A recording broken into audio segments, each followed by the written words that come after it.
بسم اللہ الرحمن الرحیم۔ طہارت و نظافت کے آداب۔ خدا نے ان لوگوں کو اپنا محبوب قرار دیا ہے جو طہارت اور پاکیزگی کا پورا اہتمام کرتے ہیں، اور نبی صلی اللہ علیہ وسلم کا ارشاد ہے کہ طہارت اور پاکیزگی آدھا ایمان ہے۔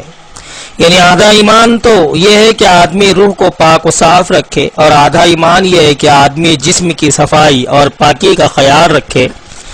روح کی طہارت و نظافت یہ ہے کہ اس کو کفر و شرک اور معصیت و ضلالت کی نجاستوں سے پاک کر کے صالح عقائد اور پاکیزہ اخلاق سے آراستہ کیا جائے، اور جسم کی طہارت و نظافت یہ ہے کہ اس کو ظاہر ناپاکیوں سے پاک و صاف رکھ کر نظافت اور سلیقے کے آداب سے آراستہ کیا جائے۔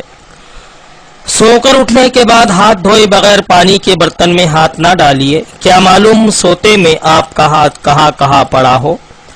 غسل خانے کی زمین پر پیشاب کرنے سے پرہیز کیجیے، بالخصوص جب غسل خانے کی زمین کچی ہو۔ ضروریات سے فراغت کے لیے نہ قبلہ رخ بیٹھیے اور نہ قبلے کی طرف پیٹ کیجیے۔ فراغت کے بعد ڈھیلے اور پانی سے استنجا کیجیے، یا صرف پانی سے طہارت حاصل کیجیے۔ لیڈ، ہڈی اور کوئلے وغیرہ سے استنجا نہ کیجیے، اور استنجا کے بعد صابن یا مٹی سے خوب اچھی طرح ہاتھ دھو لیجیے۔ جب پیشاب یا پاخانے کی ضرورت ہو تو کھانا کھانے نہ بیٹھیے، فراغت کے بعد کھانا کھائیے۔ کھانا وغیرہ کھانے کے لیے دایاں ہاتھ استعمال کیجیے۔ وضو میں بھی دائیں ہاتھ سے کام لیجیے، اور استنجا کرنے اور ناک وغیرہ صاف کرنے کے لیے بایاں ہاتھ استعمال کیجیے۔ نرم جگہ پر پیشاب کیجیے تاکہ چھینٹے نہ اڑیں، اور ہمیشہ بیٹھ کر پیشاب کیجیے۔ ہاں، اگر زمین بیٹھنے کے لائق نہ ہو یا کوئی اور واقعی مجبوری ہو تو کھڑے ہو کر پیشاب کر سکتے ہیں، لیکن عام حالات میں یہ بڑی گندی عادت ہے جس سے سختی کے ساتھ پرہیز کرنا چاہیے۔ ندی، نہر کے گھاٹ پر، عام راستوں پر اور سایہ دار مقامات پر قضائے حاجت کے لیے نہ بیٹھیے، اس سے دوسرے لوگوں کو تکلیف بھی ہوتی ہے اور ادب و تہذیب کے بھی خلاف ہے۔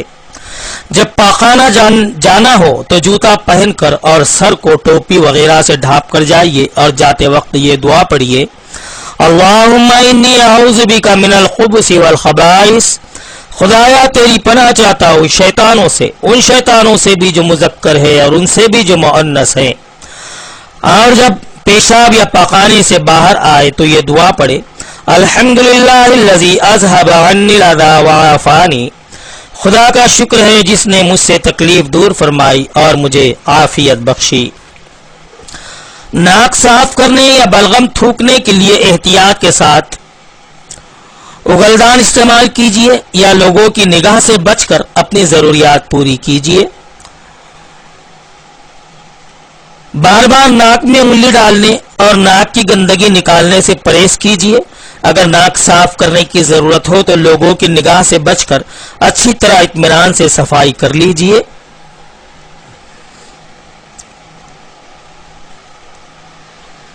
منہ میں پان بھر کر اس طرح باتیں نہ کیجیے کہ مخاطب پر چھینٹے اڑے اور اسے تکلیف ہو۔ اسی طرح اگر تمباکو اور پان کثرت سے کھاتے ہو تو منہ صاف رکھنے کا بھی انتہائی اہتمام کیجیے، اور اس کا بھی لحاظ رکھیے کہ بات کرتے وقت اپنا منہ مخاطب کے قریب نہ لے جائے۔ وضو کافی اہتمام کے ساتھ کیجیے، اور اگر ہر وقت ممکن نہ ہو تو اکثر باوضو رہنے کی کوشش کیجیے۔ جہاں پانی میسر نہ ہو تیمم کر لیا کیجیے۔ بسم اللہ الرحمن الرحیم کہہ کر وضو شروع کیجیے، اور وضو کے دوران یہ دعا پڑھیے: اشہد ان لا الہ الا اللہ وحدہ لا شریک لہ واشہد ان محمدا عبدہ ورسولہ اللہم اجعلنی من التوابین واجعلنی من المتطہرین۔ میں گواہی دیتا ہوں کہ خدا کے سوا کوئی معبود نہیں، وہ یکتا ہے اور اس کا کوئی شریک نہیں، اور میں گواہی دیتا ہوں کہ محمد صلی اللہ علیہ وسلم خدا کے بندے اور اس کے رسول ہے۔ خدایا مجھے ان لوگوں میں شامل فرما جو بہت زیادہ توبہ کرنے والے اور بہت زیادہ پاک و صاف رہنے والے ہیں۔ پابندی کے ساتھ مسواک کیجیے۔ نبی صلی اللہ علیہ وسلم کا ارشاد ہے کہ اگر مجھے امت کی تکلیف کا خیال نہ ہوتا تو میں ہر وضو میں ان کو مسواک کرنے کا حکم دیتا۔ ایک مرتبہ آپ کے پاس کچھ لوگ آئے جن کے دانت پیلے ہو رہے تھے، آپ نے دیکھا تو تاکید فرمائی کہ مسواک کیا کرو۔ ہفتے میں ایک بار تو ضرور ہی غسل کیجئے، جمعہ کے دن غسل کا اہتمام کیجئے اور صاف ستھرے کپڑے پہن کر جمعہ کی نماز میں شرکت کیجئے۔ نبی صلی اللہ علیہ وسلم نے فرمایا، امانت کی ادائیگی آدمی کو جنت میں لے جاتی ہے۔ صحابہ نے پوچھا، یا رسول اللہ صلی اللہ علیہ وسلم، امانت سے کیا مراد ہے؟ فرمایا، ناپاکی سے پاک ہونے کے لیے غسل کرنا، اس سے بڑھ کر خدا نے کوئی امانت مقرر نہیں کی ہے، پس جب آدمی کو نہانے کی حاجت ہو جائے تو غسل کر لے۔ ناپاکی کی حالت میں نہ مسجد میں جائیے اور نہ مسجد سے گزریے، اور اگر کوئی صورت ممکن ہی نہ ہو تو پھر تیمم کر کے مسجد میں جائیے یا گزریے۔ بالوں میں تیل ڈالنے اور کنگھا کرنے کا بھی اہتمام کیجیے۔ داڑھی کے بڑے ہوئے بے ڈھنگے بالوں کو قینچی سے درست کر لیجیے۔ آنکھوں میں سرما بھی لگائیے۔ ناخن ترشوانے اور صاف رکھنے کا بھی اہتمام کیجیے، اور سادگی اور اعتدال کے ساتھ مناسب زیب و زینت کا اہتمام کیجیے۔ چھینکتے وقت منہ پر رومال رکھ لیجیے تاکہ کسی پر چھینٹے نہ پڑے۔ چھینکنے کے بعد الحمدللہ، خدا کا شکر ہے کہیے۔ سننے والا یرحمک اللہ، خدا آپ پر رحم فرمائے، یہ کہے، اور اس کے جواب میں یہدک اللہ، خدا آپ کو ہدایت بخشے، یہ کہیے۔ خوشبو کا کثرت سے استعمال کیجیے۔ نبی صلی اللہ علیہ وسلم خوشبو کو بہت پسند فرمایا کرتے تھے۔ آپ سو کر اٹھنے کے بعد جب وہ ضروریات سے فارغ ہوتے تو خوشبو ضرور لگاتے۔